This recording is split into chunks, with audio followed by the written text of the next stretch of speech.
Dear students, ये जो आपका लेक्चर है, ये लेक्चर आपका ट्रेन लाइटिंग के ऊपर है। ये आपका इलेक्ट्रिकल ट्रैक्शन का जो लास्ट यूनिट है, उसका ये पहला लेक्चर है। तो इसमें हम लोग जो डिस्कस करने जा रहे हैं वो है कि ट्रेन लाइटिंग क्या होता है और कितने तरह का ट्रेन लाइटिंग हम यूज़ करते हैं। मतलब तो कितने तरह का कहने का मतलब मेरा है कि कितने तरह का जनरेशन्स हम यूज़ करते हैं। वर्ड को पकड़िए कि कितने तरह का जनरेशन्स हम यूज़ करते हैं आपका ट्रेन लाइटिंग को लेकर के। ठीक है, तो सबसे पहले ये 1897 में इंट्रोड्यूस किया गया था ट्रेन लाइटिंग को इन इंडियन रेलवेज़। और इसको जब इंट्रोड्यूस किया गया था तो उसमें बेसिकली आपका लाइटिंग और एयर कंडीशनिंग के लिए यूज़ किया गया था। और इसके बाद जो इलेक्ट्रिसिटी जो यूज़ हुआ था, इसको हम लोग kitchen cars for refrigeration and for cooking purpose भी हम इसको यूज़ करते हैं। ठीक है, तो ये बेसिक है। मतलब अगर पूछता है एग्ज़ाम में 1-2 नंबर का एमसीक्यू कि क्या मतलब कब स्टार्ट हुआ था, किस किस चीज़ के लिए है, तो ये वो चीज़ है। उसके बाद ये है कि एक टॉपिक है आपके सिलेबस में कि रिक्वायरमेंट क्या होना चाहिए, ट्रेन लाइटिंग सिस्टम का रिक्वायरमेंट क्या होना चाहिए। तो सबसे पहली बात तो ये कि जो आपका ट्रेन लाइटिंग में जो हम पावर यूज़ करते हैं, वो पावर हमारा प्रोवाइड होता है डीसी डायनेमो से। जो डायनेमो होता है वो डीसी टाइप का होता है। वो टोटली इनक्लोज्ड है होना चाहिए और रोबस्ट इन कंस्ट्रक्शन होना चाहिए, ताकि उसमें कोई भी रोड डस्ट या जर्क का कोई इफेक्ट ना पड़े उसके वर्किंग के ऊपर। ठीक है, तो पहला रिक्वायरमेंट ये है कि DC dynamo should be totally enclosed and of robust construction so that road dust and jerks have no effect on its working. ठीक है, दूसरा ये है कि अब डायनेमो जो होता है वो बैटरी के पैरेलल में ऑपरेट करता है, तो इट इज़ इसेंशियल कि उसका पोलरिटी ना चेंज करे। अगर पोलरिटी अगर चेंज कर गई डायनेमो की with respect to the battery, तो वो चार्ज करने के बजाय वो उसके साथ सीरीज़ में काम करके वो डिस्चार्ज होना शुरू हो जाएगा। ये प्रॉब्लम आती है। ठीक है, तो चार्जिंग के टाइम पे हमेशा सेम पोलरिटी में चार्ज होती है जिस पोलरिटी में बैटरी की पोलरिटी है। कभी भी ऑपोजिट पोलरिटी में बैटरी को चार्ज नहीं करते। और तीसरा ये है कि जो आपका ट्रेन लाइटिंग रिक्वायरमेंट का है कि उसका आउटपुट जो होना चाहिए वो कांस्टेंट होना चाहिए डिफरेंट वेरिंग स्पीड्स के ऊपर। तो ये 3 बेसिक रिक्वायरमेंट है आपका ट्रेन लाइटिंग को लेकर के। तो अगर क्वेश्चन आता है 2 नंबर का तो आप ये उसमें लिख सकते हैं। उसके बाद जो ट्रेन लाइटिंग सिस्टम जो मेनली हम यूज़ करते हैं वो है आपका self generating system, mid on generation, end on generation. End on generation में आपका 3 phase 415 volt and AC 110 volt utilisation करते हैं। और 750 वोल्ट एंड AC 110, मतलब ये स्टेप डाउन होता है, ये स्टेप डाउन होता है। ठीक है, और उसके बाद आता है head on generation. Head on generation को मैंने अलग तरीके से इसलिए लिखा है क्योंकि एक तो ये आपके सिलेबस में है नहीं, और बेसिकली सिलेबस में तो आपका जो है वो एंड ऑन जनरेशन ही दिया हुआ है ये चीज़। ठीक है, न सेल्फ जनरेशन सिस्टम आपका सिलेबस में लिखा हुआ है, न मिड ऑन जनरेशन लिखा हुआ है। लिखा हुआ केवल आपका है एंड ऑन जनरेशन। लेकिन मैं आपको इन चारों के बारे में बताऊंगा और एंड ऑन जनरेशन सिस्टम पे मेरा एम्फेसिस रहेगा क्योंकि ये सिलेबस में लिखा हुआ है। और हेड ऑन जनरेशन को मैंने अलग तरीके से इस लिखा है क्योंकि ये है तो नहीं सिलेबस में, लेकिन this thing is being used for the purpose of your energy conservation. है ना, जब आप एनर्जी कंजर्वेशन की बात करते हैं तो एट दैट टाइम हम हेड ऑन जनरेशन सिस्टम को हम यूज़ करते हैं बेसिकली। है ना, तो ये अभी रिसेंटली हम कुछ कुछ जगह पे यूज़ भी करना शुरू कर चुके हैं, इसलिए मैं इसके बारे में थोड़ा सा ज़रूर बताना चाहूँगा आपको। तो इस तरीके से हमारा जो ये लेक्चर है वो आगे बढ़ेगा, और जिसमें कि ये वाला पार्ट जो है वो आपका सिलेबस में मेंशन्ड है। बाकी जो है वो सिलेबस में मेंशन नहीं है, लेकिन चूँकि सिस्टम ऑफ ट्रेन लाइटिंग दिया हुआ है आपके सिलेबस में, तो इसीलिए मैंने इन सबको इंक्लूड कर दिया है लेक्चर में। पहला है सेल्फ जनरेशन जेनेटिंग सिस्टम। इसका पहले आप डायग्राम देख लीजिए, डिस्क्रिप्शन हम बाद में पढ़ेंगे क्योंकि डायग्राम देख के ज़्यादा चीज़ें समझ में आ जाएंगी। देख रहे हैं ये क्या है आपका, ये कोच व्हील है। इसी व्हील के साथ आपका जो है एक ब्रशलेस अल्टरनेटर लगा हुआ रहता है, और जब ये व्हील घूमता है तो अल्टरनेटर का रोटर घूमता है। जब रोटर घूमता है तो जो इलेक्ट्रिसिटी है वो प्रोड्यूस होती है। ठीक है। और फिर इलेक्ट्रिसिटी को हम लोग यूज़ करते हैं बैटरी चार्जिंग के लिए, और साथ में हम लोड, लाइट, फ़ैन, मोबाइल और जो भी है पर्पज़ हम उसके लिए यूज़ करते हैं। ठीक है, समझ में आ गया क्या है। एक्सेल के साथ ट्रेन के नीचे, मतलब ट्रेन का जो सरफेस होता है ना, उसके नीचे जो एक्सेल होता है, उसी एक्सेल के साथ पुल्ली के हेल्प से आपका ऑल्टरनेटर का जो है रोटर जो है वो घुमा रहता है, लगा रहता है, सॉरी, है ना। तो जब ये एक्सेल घूमता है, जब जब ट्रेन चलेगा, जब एक्सेल घूमेगा तो रोटर भी घूमेगा। जब रोटर घूमेगा अल्टरनेटर का तो बिजली पैदा होगी। उसी बिजली को फिर हम लोग रेगुलेट करते हैं। रेगुलेट क्यों करते हैं? क्योंकि क्या होता है, कभी ट्रेन की स्पीड ज़्यादा है, कभी कम है, कभी ट्रेन रुकी हुई है ना। तो रेगुलेट हमें इसलिए करना होता है क्योंकि हमें कांस्टेंट आउटपुट चाहिए। कांस्टेंट आउटपुट के लिए हमें रेगुलेशन ज़रूरत है, हमें वोल्टेज को कांस्टेंट लगा के रखना है हमेशा, इसलिए रेगुलेटर की ज़रूरत पड़ती है हमें वहाँ पे। वोल्टेज रेगुलेटर बोलते हैं हम उसको, वो चीज़ हम यूज़ करते हैं। और चूँकि हमें बैटरी भी चार्ज करनी है तो बैटरी को भी हम कांस्टेंट वोल्टेज पे ही चार्ज करते हैं। तो इन सब की वजह से हमें जो क्या है, रेगुलेटर की ज़रूरत पड़ती है उसमें। ये है आपका बाकी जो है, हम ये लोड ड्राइव करते हैं उनसे, और ये हम बैटरी को चार्ज करते हैं। ठीक है, यह डायग्राम देख के अब कुछ समझ में आया होगा कि क्या है ये सेल्फ जनरेटिंग सिस्टम। अब आगे है सेल्फ जनरेटिंग सिस्टम का जो है, जो वहाँ डायग्राम में आपने देखा वो ये है कि in this power supply arrangement alternator is suspended below the axle, है ना। इसको एक्सेल के बिलो रहता है वो। This arrangement is driven by the running axles of the coach with the belt of the coach. ठीक है, जो कोच के साथ ये बेल्ट के साथ जुड़ा हुआ रहता है। जैसे ही एक्सेल घूमता है वैसे ही अल्टरनेटर भी आपका घूमता है। उसके बाद अभी आपने एक RRU देखा था यहाँ पे, अगर आपको ध्यान होगा तो देखिए, ERU है ना, ERU है, तो RRU है, तो इसको हम बोलते हैं रेक्टिफायर कम रेगुलेटर यूनिट। ठीक है, RRU का जो फुल फॉर्म होता है रेक्टिफायर कम रेगुलेटर यूनिट, हम उसको बोलते हैं।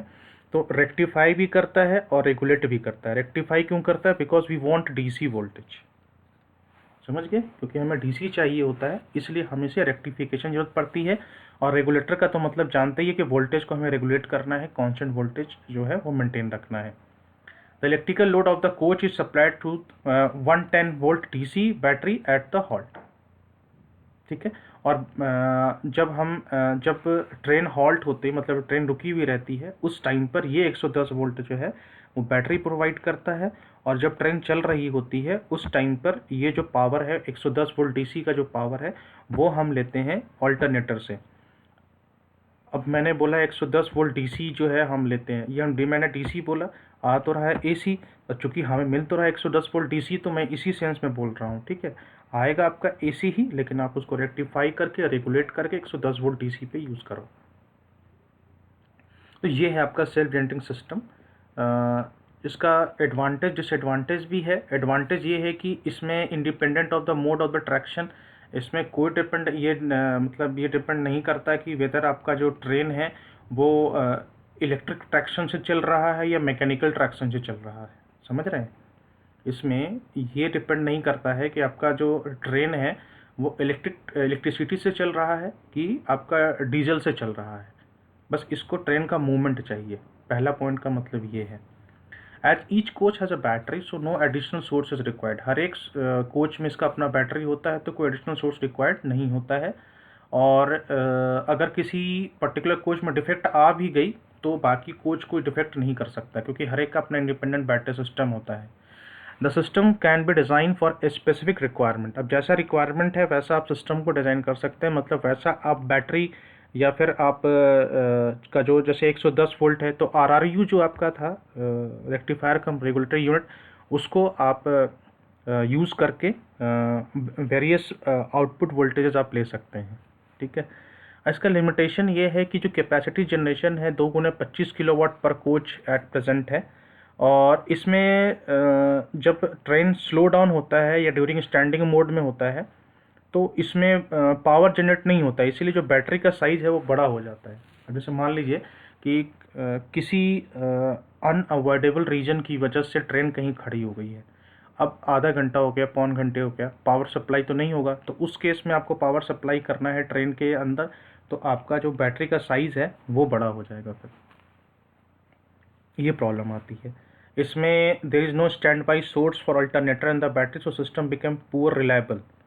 अब क्या है कि स्टैंड बाई नहीं है, अगर अल्टरनेटर भी अगर आपका बंद पड़ा हुआ है, बैटरी भी डिस्चार्ज होने लग गई है, उस टाइम पे कोई ऐसा बैकअप नहीं है हमारे पास, तो रिलायबिलिटी इसकी नहीं होती है ज़्यादा। The system requires the extensive maintenance of alternator batteries build tensioning device, क्योंकि इसमें मेंटेनेंस बहुत ज़्यादा है, क्योंकि अब आपको एक्सेल के पास लगा के रखना है, तो वहाँ भी आपको ये ध्यान देना है कि शॉक की वजह से अल्टरनेटर जो है आपका डैमेज ना हो जाए, तो उसका बार बार मेंटेनेंस करने की जरूरत पड़ती है।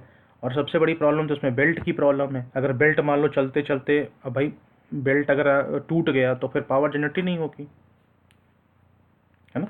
और उसके बाद the system has poor efficiency of 57% for power at is from locomotive. इसका एफिशिएंसी जो है वो 57% के आसपास होता है, क्योंकि बेसिकली ये सब जो इतना एक्सेल वेक्सेल में जो लॉसेज हो जाता है ना, और बैटरी है और इन सब में लॉसेज जो हो जाता है, उस वजह से इसका जो एफिशिएंसी है वो घट जाता है। तो ये था आपका सेल्फ जनरेशन सिस्टम के ऊपर ट्रेन लाइटिंग का। उसके बाद आता है मिड ऑन जनरेशन। इसके बारे में हम ज़्यादा नहीं पढ़ेंगे, क्योंकि ये अब ऑब्सोलीट हो चुका है वैसे भी। इसमें एक्चुअली क्या है कि स्लो मूविंग पैसेंजर ट्रेन है, हम उनके लिए यूज़ करते हैं। मतलब बेसिकली अब देखिए, वर्ड से पकड़िए, मैं बता रहा हूँ, इसको समझना कैसे है सब सारे टेक्नोलॉजी को। मिड ऑन जनरेशन मतलब कि इसमें क्या होगा कि ये मान लीजिए 1 2 3 4, है ना। मान लीजिए coach number 1, coach number 3, coach number 4, coach number 5, ऐसे। इसमें से एक कोच जहाँ हो, इसमें से एक कोच होगा, फिर ऐसे करके होगा वो ट्रेन का। मैं ये ट्रेन का बोगी बना रहा हूँ मैं। ये coach number 6, coach number 7, coach number 8, coach number 9, और ये बीच का जो कोच होगा, ये कोच यहाँ पे आपका पावर जनरेशन होगा, है ना। यहाँ पर आपका पावर जनरेशन होगा, जो कि ये मिडल में है ना। क्योंकि जैसे ये मिडल में है, इसीलिए हमको क्या बोला, मिड ऑन जनरेशन बोल दिया। वर्ड से पकड़िए, ये मिडल में है, इसलिए हमने इसको क्या बोला, मिड ऑन जनरेशन बोल दिया। तो these train had one power car in the middle of the train, देखिए लिखा भी है, which fed power supply to the coaches on either side of the power car. मतलब यहीं से इधर भी जाएगा पावर और यहाँ से इधर भी जाएगा पावर। तो चूंकि मिडल में है, इसलिए इसको हम मिड ऑन जनरेशन बोलते हैं। The power car coach has 2 DA diesel alternator. DA का मतलब था diesel alternator set of 30 kVA each, out of which one is use as a standby. एक एक करके यूज़ करते हैं, एक स्टैंड बाई में रहता है, दूसरा हम चलाते हैं, है ना, ऐसे करके। The power car coach has 1 3-phase 30 kVA step down transformer of 415 to 110 volt. देखिए मैंने बोला था ना, इसको पहले हम स्टेप डाउन करते हैं। The 110 volt AC supply to the coaches through couplers, और the system was discontinued after induction of EMU and DMU services.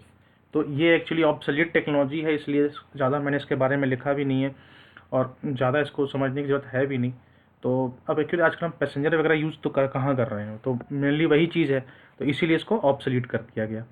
अब आया है एंड ऑन जनरेशन, जो आपके सिलेबस में है। एंड ऑन जनरेशन इसका क्या है, मैं आपको पहले इसको, इस सिस्टम का पहले मैं आपको विजुलाइज कराता हूँ कि उसको विजुलाइज कैसे करना है।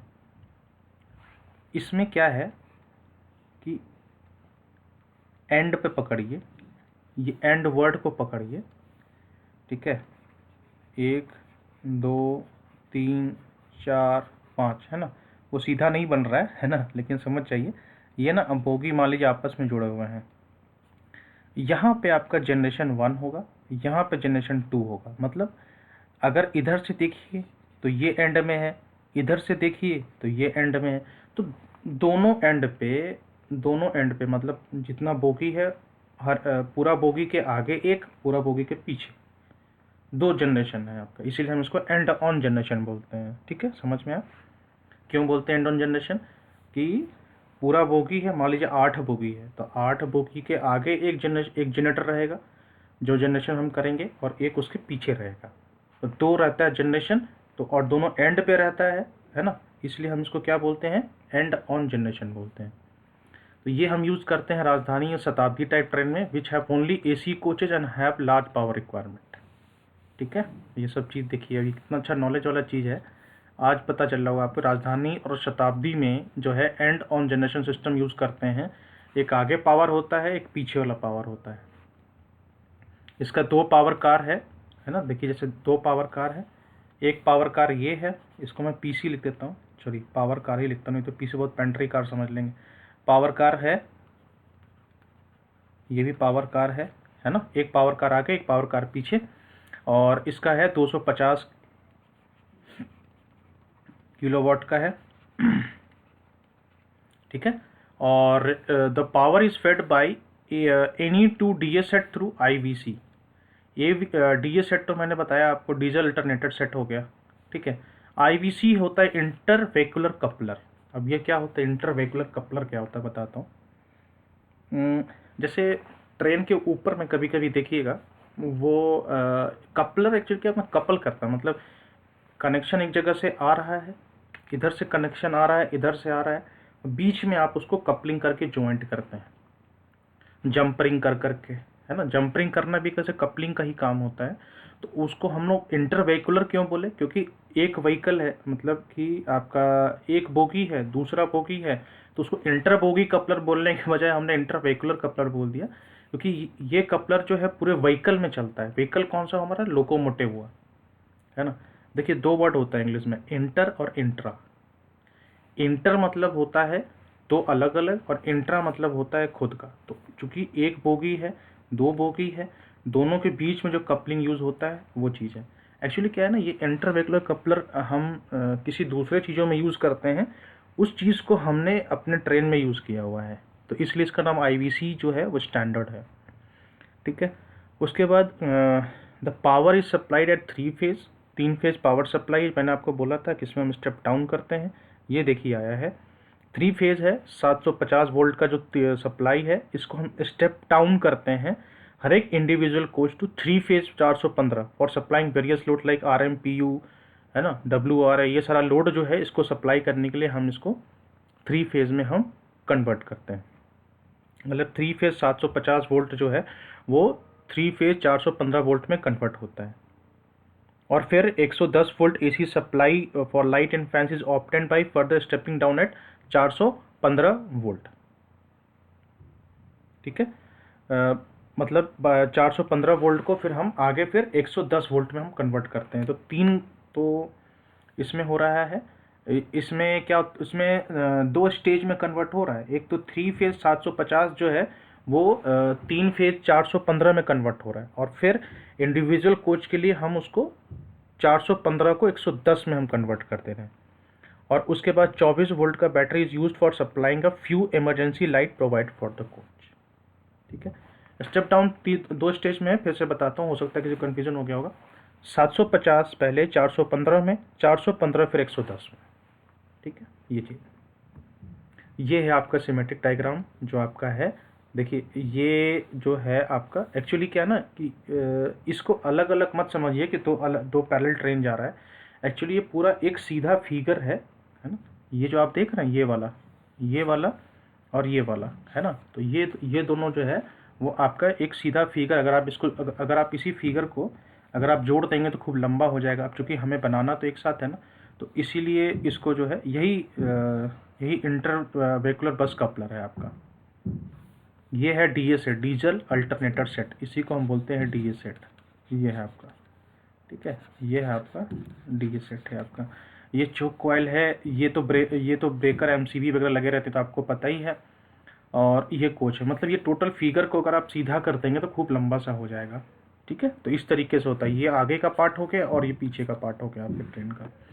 इसका एडवांटेज क्या है, ये जो है आपका मिड ऑन जनरेशन का एडवांटेज है। थोड़ा सा सीक्वेंस में गड़बड़ हो गया, तो इसका पहले हम ये जो है ये वाला जो है आपका the system is most suitable for slow moving branch line passenger train है। Light and fan of all the coaches had centralise control in the power coach.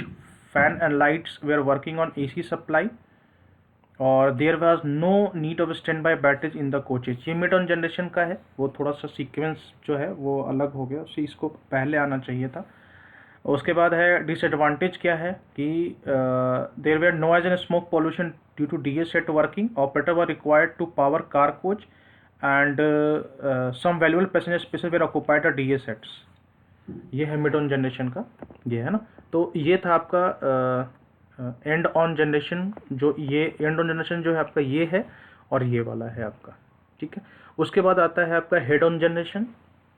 Head on generation जो कि आपके सिलेबस में है नहीं, लेकिन मैंने इसको अपनी तरफ से डाला है आपको समझाने के लिए, क्योंकि ये अभी वर्ल्ड में जो है वो अभी यूज़ चल हो रहा है। तो use power supply bye railway world over अभी यूज़ कर रहे हैं।